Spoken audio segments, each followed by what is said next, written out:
Hello everyone, अस्सलामु अलैकुम व रहमतुल्लाहि व बरकातुहू। अब तक हम सीक्वेंस देख चुके हैं। हम ये जानते हैं व्हाट इज सीक्वेंस, और हम पैटर्न भी देख चुके हैं, और हम जनरल टर्म के जरिए मुख्तलिफ पैटर्न को मालूम करना भी सीख चुके हैं। आज की इस वीडियो में हम ये देखेंगे कि how do we get the general term. ये जो आपको, या आप ये कह लें कि अगर हमारे पास कोई सीक्वेंस है तो हमें कोई ऐसा फॉर्मूला मिल जाए कि अगर हमें कोई भी टर्म मालूम करनी हो, वेदर वो टर्म 5 हो या वो टर्म 100 हो, हम उसको इजीली मालूम कर लें। तो आज हम बेसिकली फॉर्मूला इन्वेंट करेंगे, या हम ये देखेंगे कि how do we get the formula और the general term of any sequence. Have a look of one of them.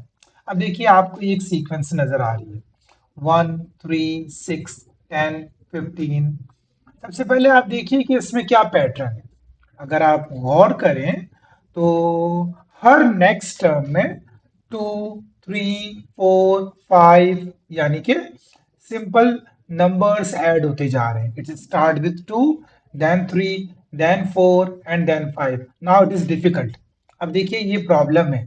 अगर सेम नंबर ऐड होते जा रहे थे तो हम जनरल टर्म इजीली मालूम कर लेते, लेकिन अब यहां पर हमें प्रॉब्लम होगी। तो देखिए हम इसको कैसे सॉल्व करते हैं। अच्छा देखिए, अगर मैं ये जो मेरे पास सीक्वेंस है, मैं इसको ज्योमेट्रिक वे में रिप्रेजेंट करता हूँ। फॉर एग्जांपल, सबसे पहले 1 है तो मैं एक सर्कल बना लेता हूँ।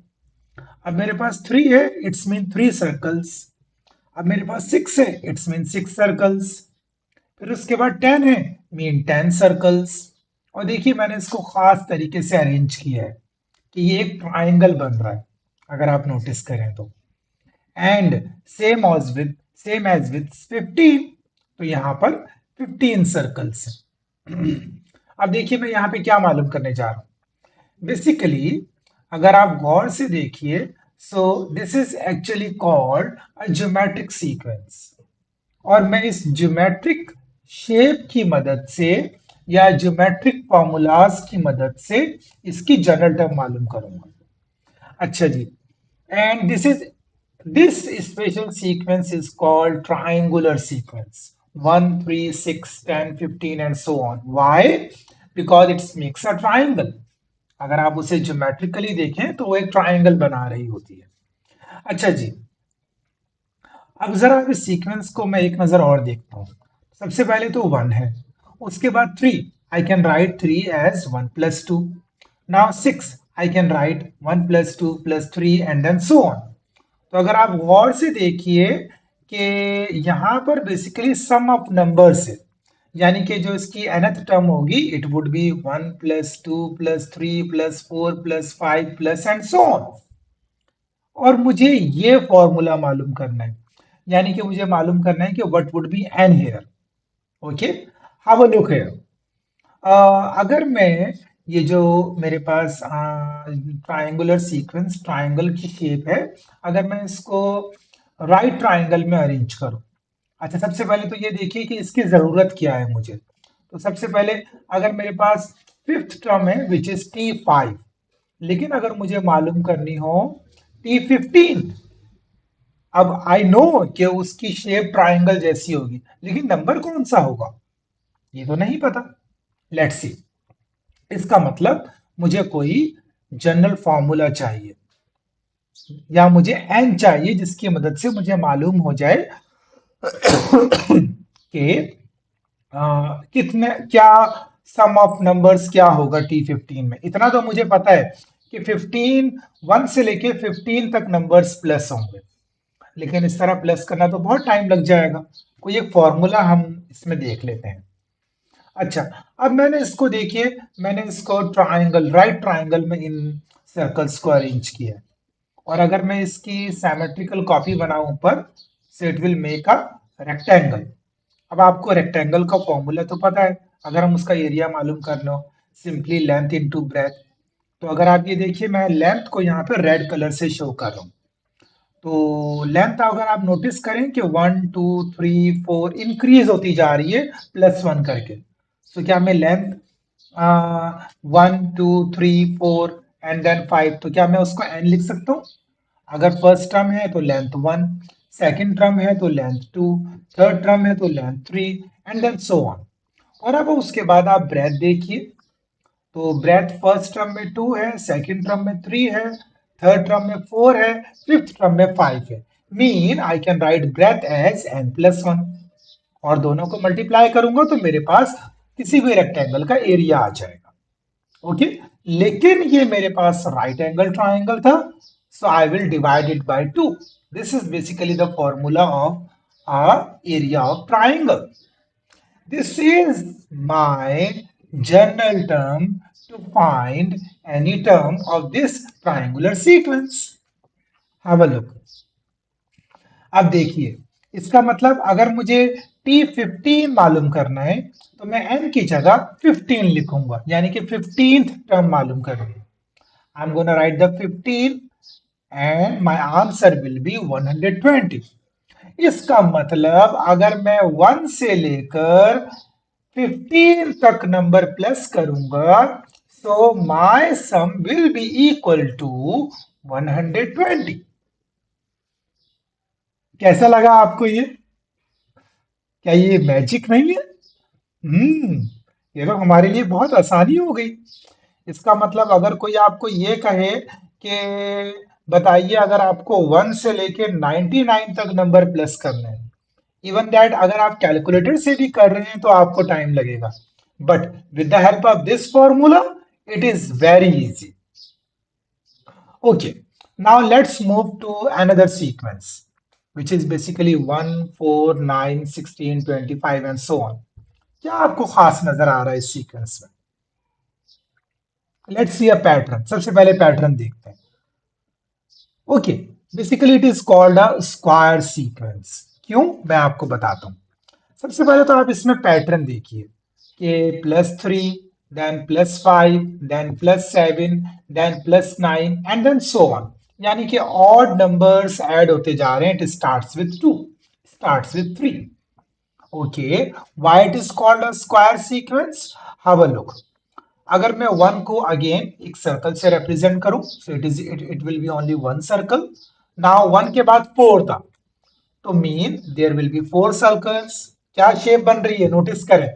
4 के बाद 9 था, mean there will be 9 circles. Shape notice करें।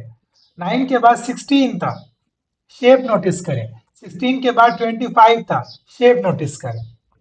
सो फॉर एनी टर्म यहां पर मेरे पास स्क्वायर शेप बन रही है।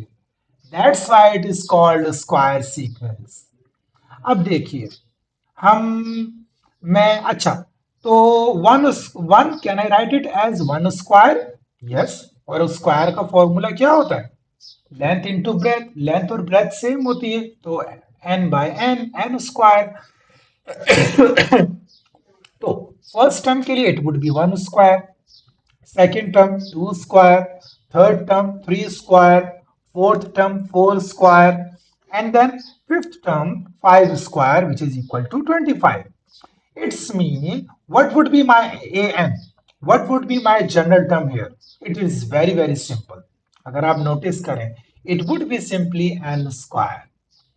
This is my general term of a square sequence. Easy or not? Hmm. Okay, let's move to the factorial. सबसे पहले हम ये देख लेते हैं कि फैक्टोरियल क्या होता है। Actually, number of orders in which something can happen. कोई चीज या कोई चीज आप तरतीब दे रहे हैं, तो उन्हें कितनी तरतीब से रखा जा सकता है, दिस इज कॉल्ड फैक्टोरियल। मैं आपको इसको सिंपल, बहुत सिंपल एग्जांपल से समझाता हूँ। फॉर एग्जांपल, आपके पास एक चेयर है। अब आप इस चीज को इस चेयर को कितनी तरतीब से रख सकते हैं? मेरे ख्याल से एक ही तरतीब से, ओनली वन। लेकिन अगर आपके पास दो चेयर्स, अब आप इनको कितनी तरतीब से रख सकते हैं? तो आप नोटिस करेंगे कि मैं दो चेयर्स को दो तरतीब से रख सकता हूं। पहले ब्लैक रखूं फिर ब्लू रखूं, या पहले ब्लू रखूं फिर ब्लैक रखूं। दो हो गई। अच्छा, अगर मेरे पास 3 चेयर्स हैं, अब मैं इन्हें कितनी तरतीब से रख सकता हूं? तो आप जरा नोटिस करेंगे, मैं इन्हें 6 ऑर्डर्स में रख सकता हूं। यानी कि पहले ब्लैक ब्लू ग्रीन, फिर ब्लू ब्लैक ग्रीन, फिर ग्रीन ब्लैक ब्लू, या black green blue and blue green black and then green blue black. तो 6 ऑर्डर्स हैं जिनकी जिस तरह मैं इन 3 चेयर्स को रख सकता हूं। इसी तरह अगर 4 चेयर्स होंगी, आप कितने ऑर्डर है गैस करें? 36 ऑर्डर्स होंगे। मीन 36 वेज होंगे, 36 तरीके होंगे जिनको आप, जिस तरह आप 4 चेयर्स को अरेंज कर सकते हैं। इट इज डिफिकल्ट, लेकिन आपके लिए बहुत आसान हो जाएगा। Have a look. ओके, हम जरा एक सीक्वेंस, यानी कि अगर आपके पास कोई एक चीज है, आप उसे एक ही तरतीब से रख सकते हैं। कोई आपके पास 2 चीजें हैं, वो चेयर्स हो कुछ भी हो, तो आप उसको 2 तरीकों से रख सकते हैं। 2 वेज में उसको अरेंज कर सकते हैं ऑर्डर में। और अगर आपके पास 3 चेयर्स हैं तो आप 6 ऑर्डर्स में उसको अरेंज कर सकते हैं। 4 36 एंड 5 120 ऑर्डर्स। आपको 1 2 6 36 एंड 120, क्या कोई खास पैटर्न नजर आ रहा है आपको यहाँ पे? चलिए मैं आपको दिखाता हूँ। अगर मैं ऐसा करूं कि मैं ये 1, okay, it would be equal to 1। Now look at 2 carefully. Can I write 2 as 2 multiply by 1? What about the 6? 3 multiplied by 2 multiplied by 1. What about the 36? 4 multiplied by 3 multiplied by 2 multiplied by 1. What about the 120? 5 multiplied by 4 multiplied by 3 multiplied by 2 multiplied by 1. It is equal to 120. कुछ pattern नजर आया आपको? So what would be an or the general term of this factorial? So 1 2 3 4 5, it's mean n will be here. Now 1 2 3 4, so it is n minus 1। Her term में 1 minus करते रहे तो आपको वो सेकंड नंबर मिलेगा। देन n माइनस 2, खुद notice करिए ना कि 5 है, तो अगर आपको 4 चाहिए तो 5 माइनस 1, अगर आपको 3 चाहिए तो 5 माइनस 2, अगर आपको 2 चाहिए तो 5 माइनस 3, अगर आपको 1 चाहिए तो 5 माइनस 4। और हम इसकी जनरल टर्म एक खास तरीके से रिप्रेजेंट करते हैं। This is like that, an exclamation mark. Actually इसको एक्सक्लेमेशन मार्क नहीं पढ़ते, इसे इसको पढ़ते हैं n factorial, number of orders each in which something can happen. It's mean अगर 5 फैक्टोरियल लिखा है तो it's mean 5 multiply by 4 multiply by 3 multiply by 2 multiply by 1। अगर 6 फैक्टोरियल लिखा है तो 6 multiply by 4, 5 multiply by 4 multiply by 3 multiply by 2 multiply by 1 and so on. Now अब हम एक न्यू चीज यहां पर देखते हैं। मैं एक पैटर्न में एक खास तरतीब बनाने जा रहा हूं, आप जरा उसको गौर से देखिए। आपको सबसे पहले ये 1 नजर आ रहा है। अब मैं इसके नीचे ये मैंने 2 1 लिखे। मैंने कैसे लिखा है मैं आपको बताता हूँ। दरअसल ये जो ऊपर आपको 1 लिखा है ना, इसके साथ समझे एक 0 है जो कि इनविजिबल है। सो 0 प्लस 1, तो मैंने उसके नीचे 1 लिखा, यानी कि ऊपर के 2 स्क्वायर प्लस करके नीचे 1 आ रहा है। Same as right hand side पर भी ऊपर के 2 स्क्वायर प्लस करके नीचे 1 आ रहा है। 1 प्लस 0 इज 1। नाउ अब नीचे के ये जो नीचे 2 1 आ गए, इनको 1 प्लस 1 प्लस करेंगे तो इसके नीचे क्या आना चाहिए? 2। You are right, you are right. अब 1 और 1 के दोनों साइड्स पर वहां पर 1 1 आएगा। क्यों? क्योंकि ऊपर के जो 1 1 है उसके दोनों साइड्स पे 0 है। 1 प्लस 0 1, वहां पर भी 1 प्लस 0 1। अब अगेन अगर आप देखें, ये 1 प्लस 2 क्या आएगा? 3, तो नीचे 3 आना चाहिए। इसी तरह वहां पर भी 2 प्लस 1 3, और उसके दोनों दोनों साइड्स पर 1 1, क्योंकि ऊपर 0 0 है। सेम एज विद 3 प्लस 3 6, और राइट हैंड साइड पे 3 प्लस 1 4, और लेफ्ट हैंड साइड पर भी 3 प्लस 1 4। ऊपर के 2 स्क्वायर प्लस होते जा रहे हैं एंड सो ऑन। इसी तरह 6 प्लस 4 10 एंड सो ऑन। इसी तरह नीचे भी अगर आप नोटिस करें तो वो बिल्कुल इसी तरह चलता रहेगा। 10 plus 10 20, 10 plus 5 15 on both sides and so on. अच्छा जी, आपको यहाँ पर एक खास तरह की शेप नजर आएगी। मैं आपको दिखाता हूं, देखिए। हम्म, ये देखिए 126 plus 126 252 and so on. Okay. So basically, this is called a Pascal triangle. ये खास ट्राइंगल है जिसे पास्कल ट्राइंगल कहा जाता है। It is all it is basically इसको पास्कल नाम इसलिए दिया गया क्योंकि एक मैथमेटिशियन है, फ्रेंच मैथमेटिशियन है, ब्लेस पास्कल, उन्होंने ये नाम दिया था। It is pascal triangle. By the way मैं आपको सच बताऊं, ये पास्कल ट्राइंगल ब्लेस पास्कल ने नहीं इन्वेंट किया था या इन्होंने नहीं डिस्कवर किया था, बल्कि ये इससे कई साल पहले मुख्तलिफ हमें सिविलाइजेशंस में हमें ये ट्राइंगल नजर आया है। हमें हिंदू सिविलाइजेशन में पिंगाला एक मैथमेटिशियन गुजरे हैं। वो उनकी हमें हिस्ट्री में ये ट्राइंगल नजर आता है जिसे वो कहते हैं staircase of Pingala, something like that. और फिर हमें मुस्लिम हिस्ट्री में भी नजर आता है, उमर खयाम की हमें किताब में नजर आता है कि वो वहां पे इस पास्कल ट्राइंगल को डिस्कस कर रहे हैं। और हमें चाइनीज सिविलाइजेशन में भी ये पास्कल ट्राइंगल नजर आता है। यांग हुई एक मैथमेटिशियन है जिनकी हमें किताब में, लिटरेचर में हमें ये पास्कल ट्राइंगल नजर आता है। Okay, let's come to the topic. तो हमारा बेसिकली यहाँ पर इसको सीखने का एम ये है कि हम ये देखेंगे कि अगर हमें कोई भी रॉ मालूम करनी है। अच्छा, पास्कल सीक्वेंस या पास्कल ट्राइंगल में जो फर्स्ट नंबर है it start with zero row, zeroth row, then first row, then second row, then third row and then so on. और हमें इस फॉर्मूले के जरिए हम किसी भी रॉ के जो नंबर्स हैं वो मालूम करते हैं। n factorial over r factorial bracket में n माइनस r फैक्टोरियल। अच्छा, अब ये जो n है, ये n बेसिकली रिप्रेजेंट करता है रॉ ऑफ पास्कल ट्राइंगल, कि कौन सी रॉ की आप बात कर रहे हैं। और ये जो r है, ये बेसिकली रिप्रेजेंट करता है कॉलम ऑफ पास्कल ट्राइंगल।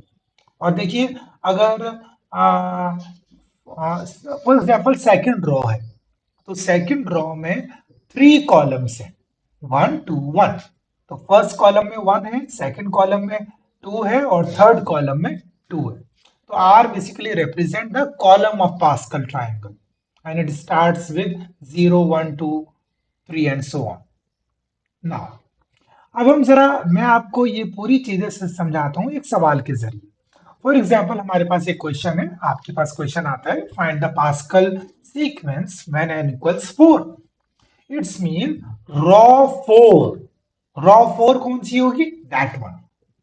आप इसकी सीक्वेंस मालूम करें। अब हमें पता है ये आंसर 1 4 6 4 1 आना चाहिए। तो यहां पर आर जो है, इट वुड बी 0 1 2 3 4। ये कॉलम्स हैं, ठीक है। और it will start with 0। Okay, यानी कि फर्स्ट कॉलम जो है वो 0 है और उसका आंसर 1 आना चाहिए क्योंकि फर्स्ट कॉलम में 1 लिखा हुआ है। नाउ व्हेन r इक्वल्स 0, अब मैं वो फॉर्मूला में पुट करता हूं, 4 factorial, 4 minus 0 factorial and then 0 factorial. So my answer will be 4 multiplied by 3 multiplied by 2 multiplied by 1 and then 4 factorial over 0 factorial. अच्छा जी, अब एक चीज और, ये जो 0 फैक्टोरियल है that is equal to 1। 1 factorial, ये फिर मैं कभी आपको बताऊंगा कि how 0 factorial is equal to 1। Okay, 3 multiply by 2 multiply by 1 वो तो कैंसिल आउट हो जाएगा एंड 4 विल, बल्कि पूरा कैंसिल आउट होगा और सिर्फ 1 बचेगा। तो फर्स्ट कॉलम जो होगा या जीरोथ कॉलम जो होगा that would be equal to 1। अब जरा हम r इक्वल्स 1 कर लेते हैं, उसको देख लेते हैं कि हमारा क्या आंसर आएगा।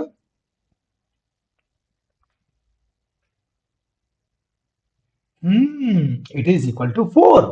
इट्स मीन 1 के बाद हम लिखेंगे 4। नाउ r इक्वल्स 2 देख लेते हैं हम। आई विल राइट 2 एवरीवेयर, जहां जहां r होगा फॉर्मूले में। So it is 6। Hmm now r equals 3 देख लेते हैं अब।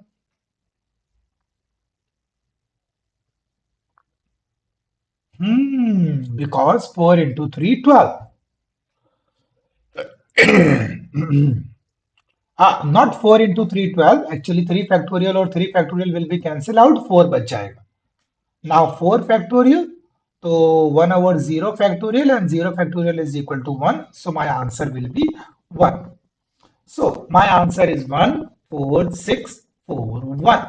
बेशक आप ये जो पास्कल ट्रायंगल है ये साइमेट्रिक होता है, तो आप इसको 1 4 6 4 1 पढ़े या ऊपर से नीचे या नीचे से ऊपर, आंसर में कोई ऐसा खास फर्क नहीं आएगा।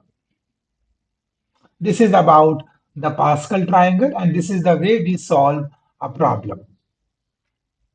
आई होप आपको ये वीडियो अच्छी लगी होगी और आपको ये ज्योमेट्रिक सीक्वेंस से मुतालिक इल्म हुआ होगा। इंशाल्लाह in the next video will solve some questions related to this. अल्लाह हाफिज एवरीवन।